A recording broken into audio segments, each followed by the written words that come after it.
오늘은 이 본문의 말씀을 가지고 세상을 이기는 믿음이라는 제목으로 말씀을 증거하겠습니다. 요한일서 5장 19절에 보면은 성도는 하나님께 속하고 온 세상은 악한 자 안에 처해 있다, 이렇게 말씀하시고 볼 수가 있습니다.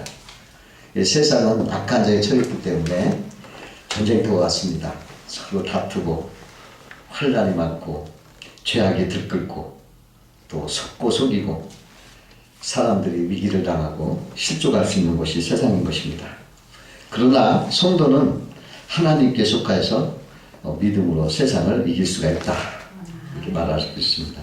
오늘 본문 5절에 예수께서 하나님의 아들이심을 믿는 자가 아니면 세상을 이기는 자가 누구냐 말씀하셨어요.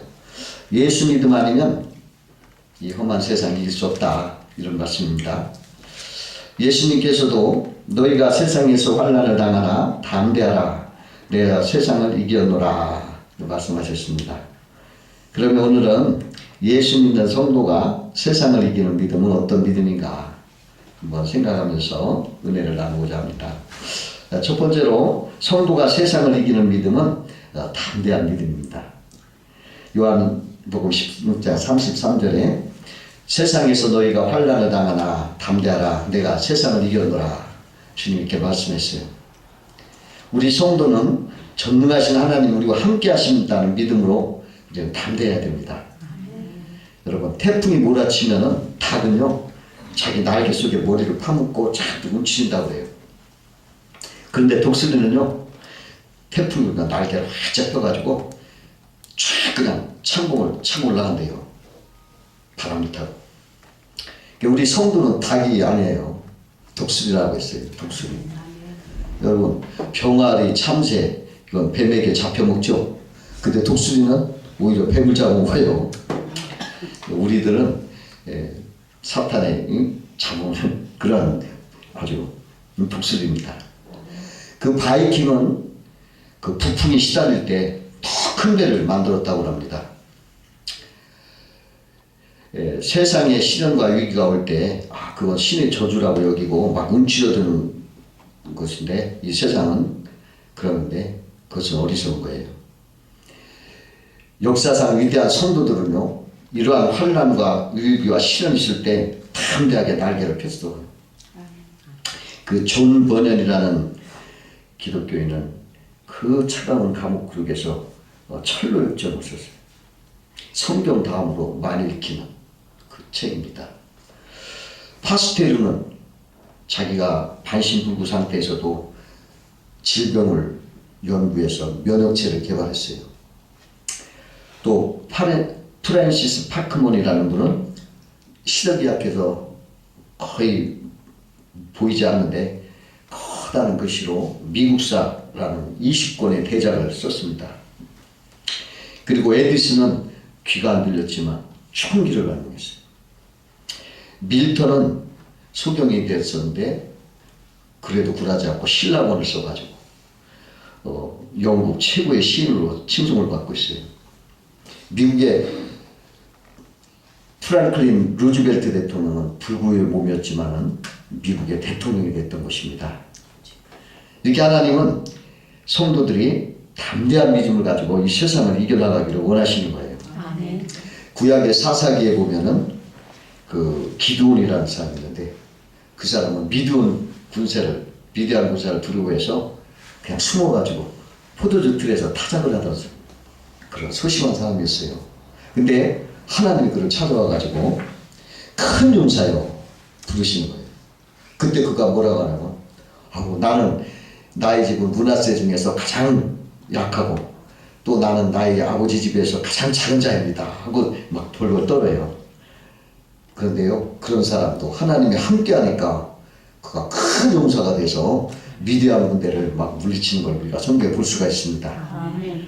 하나님이 함께 할 때 우리는 담대한 믿음으로 세상을 이겨나갈 수가 있는 것입니다. 아멘. 그러므로 우리는 하나님이 함께 하는 걸 우리는 믿고 어떠한 고난이나 시련 속에서도 여러분 기죽지 말고 전능하신 창조주 하나님이 나와 함께 계신다, 그러한 믿음을 가지고 여러분 움츠러들지 말고 담대하게 어깨를 펴고 도전에 나가서 여러분 뱀을 잡아먹을 수 있는 독수가 되어서 그걸 삼켜버렸어요.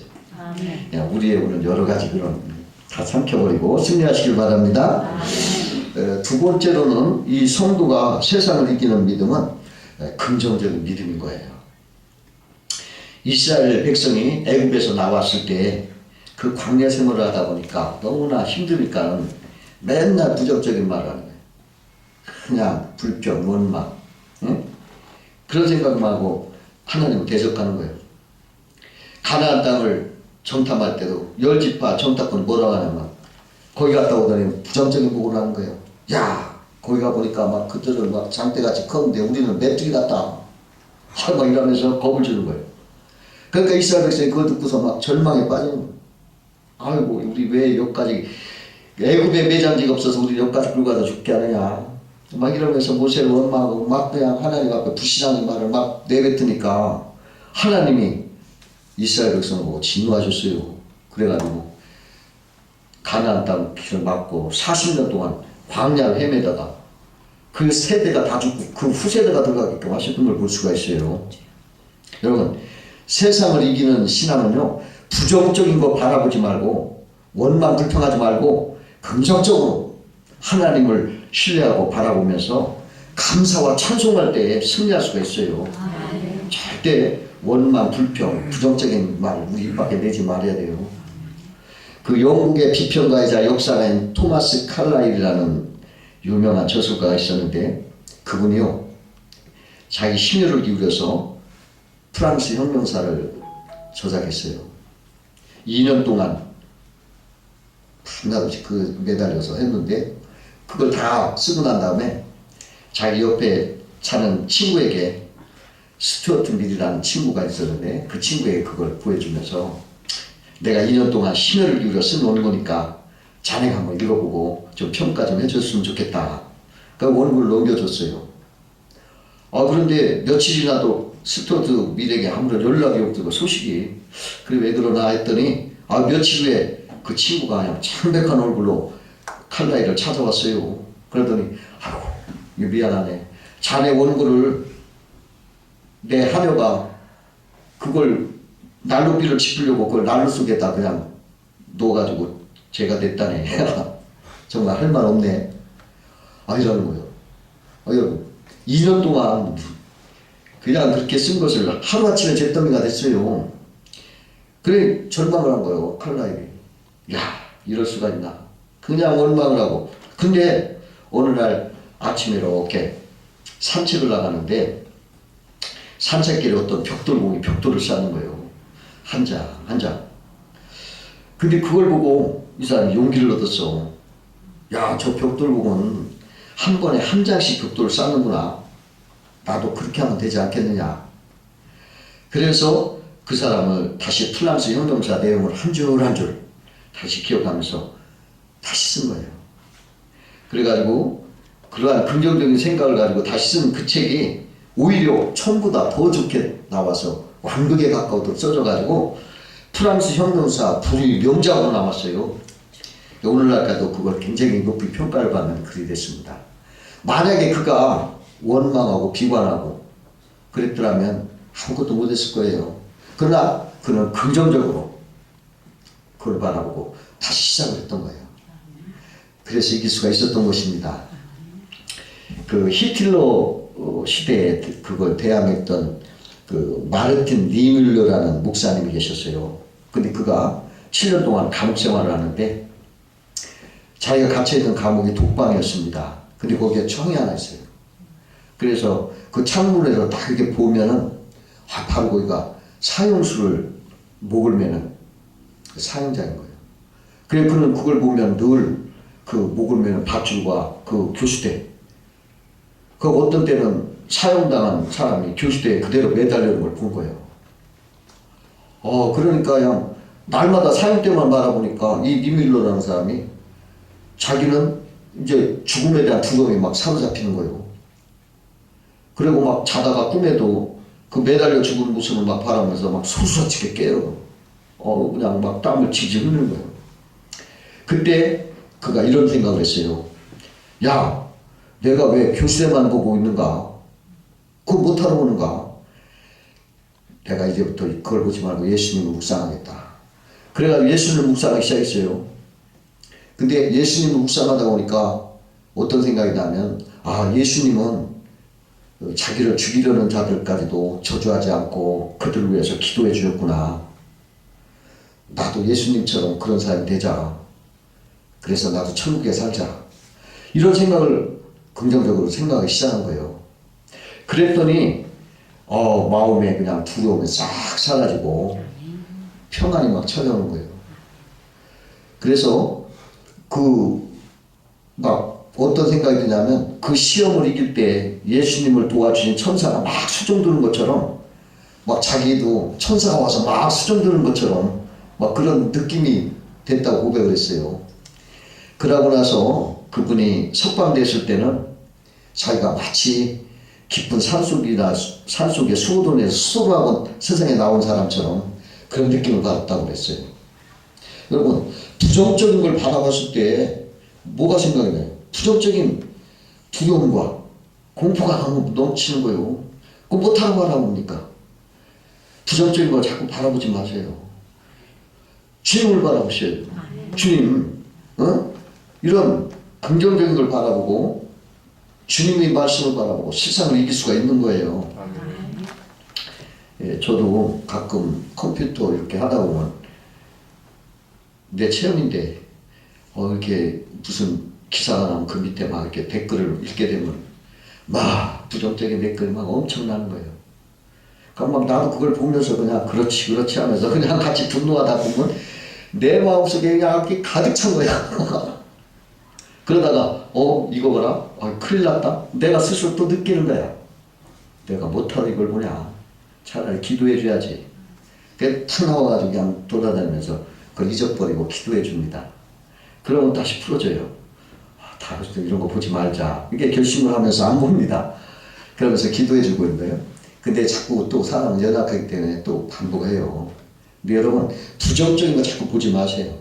그리고 오히려 긍정적인 걸 바라보면서 기도해주고 그렇게 사시기 바랍니다. 그게 세상을 이기는 비결인 것입니다. 세 번째로 성도의 세상을 이기는 믿음은요, 죄를 버리고 주를 가까이 하는 그런 믿음인 것입니다. 요한계시록 18장 4절과 5절에 이렇게 봅니다. 이렇게 써 있어요. 또 내가 들으니 하늘로부터 다른 음성이 나서 이르되 내 백성아 거기서 나와 그의 죄에 참여하지 말고 그가 받을 재앙을 받지 말라. 그의 죄는 하늘에 사무쳤으며 하나님은 그의 불의한 일을 기억하신지라. 이렇게 써 있어요. 하나님은 우리가 죄를 떠나서 멀리하기를 원하시는 것입니다. 그 애굽의 요셉이 그 보디발의 아내가 동칭을 유혹을 해요. 그때 그는 하나님을 두려워하고 어떻게 하나님 앞에 이런 악을 범하느냐, 그 자리를 피해서 달아나 버렸어요. 이 세상은 온갖 죄의 유혹과 탐심, 탐욕에 가득한 것입니다. 그럴 때 우리는 거기서 나오라 하는 주님의 말씀을 듣고 순종해야 됩니다. 아멘. 죄에서는 멀리 떨어질수록 상책이라고 할 수가 있어요. 우리나라 말에 근묵자극이라는 말이 있어요. 먹을 가까이 하면 검어진다 하는 말이 있습니다. 사람은 누구와 가까이 하느냐에 따라서 그 운명이 달라지는 것입니다. 세상 죄인들과 가까이 하면 그와 닮아서 검게 되는 거예요. 그래서 우리는 그거를 탈출해서 누구랑 가까이 하냐? 주님과 가까이 해요. 주님과 가까이 할 때 주님을 닮아서 승리할 수가 있는 것입니다.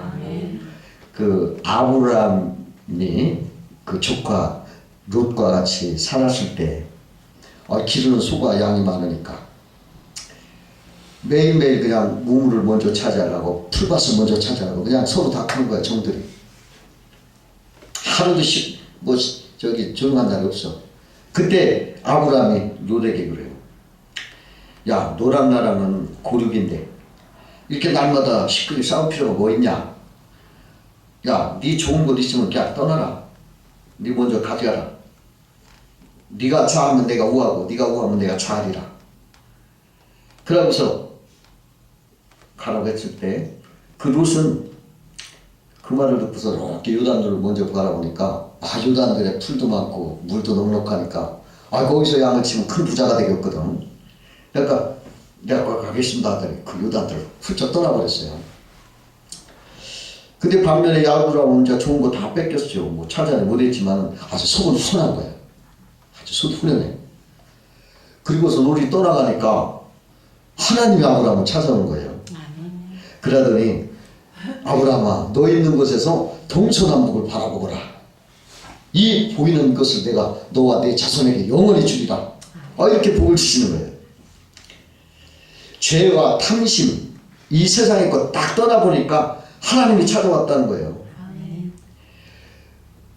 그동안에 그 욕심꾸러기 롯 때문에 그게 막혀가지고 하나님이 찾아오지 못했던 거예요. 그러나 세상적인 롯이 떠나가 보니까, 그 탐심이 롯이 떠나가니까 하나님이 찾아오셔서 복을 주시는 거예요. 여러분, 우리들도요, 그 세상죄를 떠나보내버리면 하나님의 성령이 찾아와서 우리에게 기쁨을 주는 거예요. 그 야곱도 밧다람 아람에서 돌아올 때 베델로 돌아와야 되는데 세겜 땅에 머물러요. 여기 양치 좋다. 그리고 세겜 땅에 머물다 보니까 이 세겜은 세상을 상징하는 거예요. 그러다 보니까 어떤 일이 벌어지냐면은 그냥 자기 자식들이 막 타락을 하는 거예요. 딸은 그냥 세겜한테 간감을 당하고 아들들은 막 그래서 세겜 사람 속여가지고 막 그냥 칼로 다 죽이고 살인죄를 범하는 거예요. 그래가지고 세겜 생활을 딱 청산하고 이제 베델로 올라와요. 그랬더니 베델로 오자마자 그날 밤에 하나님이 나타나시는 거예요. 그러더니 창세기 35장 9절을 보니까 내가 너에게 복을 주겠다. 네 자손에서 왕들이 나올 것이다. 이 땅에 너희를 주겠다. 이러한 언약을 또 다시 한번 나타나 주시는 거예요. 그런데 그 세겜 생활을 10년 생활한 거 있잖아요. 그것은 하나님의 언급도 안 해요. 세겜에서 10년 생활한 얘기도 안 하고 밧다람 아람에서 돌아온 후 하나님이 야곱에 나타나사 세겜 생활은 언급도 없이 빼버렸어. 이건 무엇을 의미합니까? 헛된 삶이었다는 거예요. 죄악되고 그런 삶은 하나님 앞에 치지도 않는 헛된 삶이에요. 허송세월했다는 거예요. 그 생활은 아무리 부자가 됐거나 뭐가 됐거나 결국은 뭐 망해서 돌아왔지만은 다 물거품처럼 다 쓰러지고 없어지고 아무것도 남은 것 없이 언급도 없이 밧다람으로 돌아온 야곱이라고 말하고 세겜 얘기를 하네요. 헛된 삶을 우리가 은연중 하나님 우리에게 가르쳐주고 있는 거예요. 죄인의 삶은 헛된 삶이에요. 아무것도 남은 것 없이 물거품 같은 삶이에요. 오로지 하나님 앞에서 베델에 하나님 앞에 진실한 신앙생활해야만이 알짜 생활이에요. 하나님이 기뻐하시고 복을 주는 생활이에요. 여러분들 하나님 앞에 나와서 하나님과 함께하면 성령님이 우리에게 오셔서 복을 주시고 승리를 주시는 거예요. 여러분 우리 교회 생활 여러분 굉장히 귀중히 여기세요. 여기 떠나서 세상 아무리 살아서 아무리 적어도 헛된 거예요. 다 물거품 같고 나중에 남는 건 아무것도 없고 허무와 실망뿐이 없어. 그러나 교회에 와서 하나님 앞에 기도하고 하나님 말씀을 듣고 감사하고 찬양하면 이것은 다 상급이 있고 복이 있어서 차선 만대까지 복을 받는 거예요. 그러한 생활하시길 주의 이름으로 축원합니다. 네 번째로 성도가 세상을 이기는 믿음은 사랑의 믿음입니다. 로마서 12장 21절에 악에게 지지 말고 선으로 악을 이기라 이렇게 말씀하셨어요. 사랑으로 악을 이기라 이러는 거예요. 악은 악을 이길 수 없습니다. 오직 사랑만이 세상을 이길 수가 있는 거예요. 사랑은 성령의 역사입니다. 그렇기 때문에 사랑은 능력이 큰 거예요. 그 6.25 전쟁 직후에 나병 환자 수용소가 있었어요. 근데 그때 거기를 미국 사람들이, 미국 로타리 회원들이 거기를 방문한 적이 있었습니다. 근데 그 나병 환자 수용소에 간호 선교사가 거기서 일을 하고 있었어요. 미국 사람이었는데. 근데 그들이 방문했을 때 그 선교사가 나병 환자를 고름 흐르는 상처를 막 이렇게 짜주면서 약을 발라주는 그런 걸 하고 있었어요. 그때 그 회원 중에 한 사람이 사진을 막 찍으면서 이것은 100만 불짜리보다 가치 있는 사진이다. 그러나 나는 100만 원 준다 해도 이 일을 하지 못할 것이다. 그렇게 말을 하는 거예요. 그러니까 그 말을 들은 간호 선교사가 그를 바라보면서 저도 그 일을 못합니다. 그래요. 아니 사업가 당황했죠. 그런데 어떻게 그 일을 지금 하고 있습니까? 그러자 간호 선교사가 그리스도의 사랑이 저를 강건하기 때문에 하는 것입니다. 인간의 생각으로는 할 수 없지만 하나님의 사랑이 있기 때문에 나는 이걸 합니다. 이렇게 대답을 하더라는 거예요. 하나님의 사랑이 있을 때, 하나님의 사랑이 강건할 때 우리는 이웃 사랑을 실천할 수가 있어요. 어떠한 일도 할 수가 있는 거예요. 7살 나고 아들과 5살 딸을 가진 아버지가 그 아들과 딸을 데리고 여행을 이렇게 구경을 갔어요. 등산을 하면서. 근데 오다가 교통사고가 난 거예요. 그 아들이 심하게 다쳐서 병원에 갔어요. 근데 병원에 가보니까 피가 묻어나는 거예요. 그런데 혈액형이 같은 게 딸이요. 그래서 딸한테 야, 너 오빠가 이렇게 다쳤는데 너 피 좀 줄 수 있니? 그러니까 딸이 잠깐 머뭇거리더니 고개를 끄덕거려 주겠다. 그래가지고 이제 수술이 잘 끝났어요. 그래 의사가 대성공입니다. 근데 딸은 그냥 침대에 누워 있는 거예요. 이렇게 아버지가 딸아, 네 덕분에 오빠가 살았어. 고마워 우리 딸 하고 이렇게 칭찬을 했어요. 근데 아빠의 말을 듣는 딸이 낮은 목소리로 이렇게 말하는 거예요. 와 정말 기뻐요 아빠. 그런데 저는 언제 죽나요? 아버지가 깜짝 놀랐어요. 죽다니? 내가 왜 죽는단 말이냐? 피를 뽑으면 곧 죽게 되는 거 아닌가요? 그런 거예요. 잠시 수려한 침묵이었는데 아빠가 입을 열었어요. 그럼 넌 죽을 줄 알면서 오빠에게 피를 줬단 말이냐? 예, 저는 오빠를 사랑하거든요. 이러더래요. 자신의 피를 주면 자신이 죽을 것을 알면서도 그 피를 나누어 준 그 5살 난 딸, 그 아이가 준 것은 바로 사랑이었어요. 그 사랑의 힘으로 오빠가 살게 된 거예요. 아멘. 2000년 전에 자신의 생명을 내주기 위해서 오신 분이 계시는 그분이 예수 그리스도십니다. 그분은 죄 많은 우리 인생들에게 새 생명을 주시기 위해서 이 세상에 오신 분이에요. 그분은 자신의 생명을 아끼지 않고 우리 인생들을 사랑하셨습니다. 그리고 마침내 때가 돼서 자신이 십자가를 지시고 거기에서 자기의 피 한 방울 물 한 방울 다 남김없이 다 쏟아주셨고 우리의 생명을 자신의 생명을 우리 인생에게 나눠주셨습니다. 그분으로 말미암아 우리 인생들이 다 새 생명을 얻게 됐고 그분을 믿음으로 영생을 얻고 죄에서 자유를 얻고 성령 안에서 하나님과 화목이 됐던 것입니다.